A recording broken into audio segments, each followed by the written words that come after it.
Bismillahirrahmanirrahim. Assalamualaikum warahmatullahi wabarakatuh.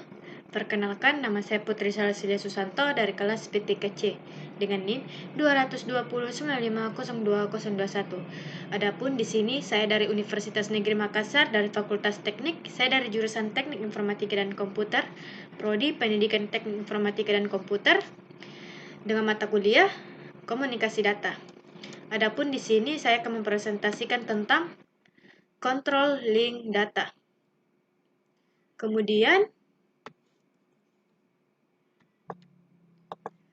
Kemudian adapun materi yang pertama yaitu frame synchronization, yaitu sinkronisasi frame ketika teknologi OFDM diaplikasikan pada sistem telekomunikasi. Sinkronisasi adalah hal yang akan mentransmisikan data ini merupakan deretan bit-bit serial dari analog to digital convert (ADC) yang dipetakan mapper menggunakan PSK atau QAM. Kemudian, data dikonversikan ke dalam bentuk data paralel oleh serial to parallel conversion. Sehingga bila bitrate semula adalah R, maka bitrate setiap jalur paralel adalah R atau N, di mana N adalah jumlah subcarrier pada bagian receiver. Dilakukan proses yang berkebalikan dengan proses yang dilakukan pada transmitter. Sinyal analog dikonversikan ke bentuk digital oleh ADC dan sinyal data serial yang diterima oleh receiver dikonversikan terlebih dahulu ke dalam bentuk data paralel. Kemudian, flow control. Laju alir dalam beberapa industri manufacturing menempati posisi yang sangat menentukan terhadap kualitas maupun kuantitas hasil produksi. Ambil saja sebagai contoh yaitu pemanfaatan laju alir udara dalam proses pemisahan inti kernel terhadap cangkang sel. Pada sebuah pabrik kelapa sawit, kernel adalah produk yang hendak diperoleh dengan kualitas dan kuantitas semaksimal mungkin. Sedangkan cangkang adalah sisa hasil produksi yang harus dipisahkan sebagai limbah padat.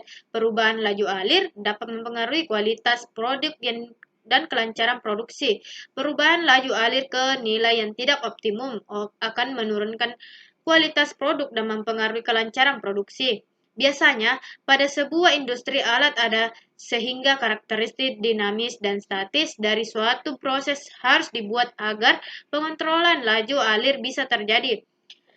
Karena karakteristik respon dinamis dari perubahan laju alir terhadap waktu dan faktor-faktor lainnya, maka pengaturan laju alir tidak bisa dilakukan secara sederhana on-off control, melainkan harus dengan algoritma tertentu, misalnya PID, proportional integral derivative. Kemudian SDLC. SDLC diciptakan oleh IBM untuk menggantikan protokol bin synchronous tua untuk luas antara peralatan IBM.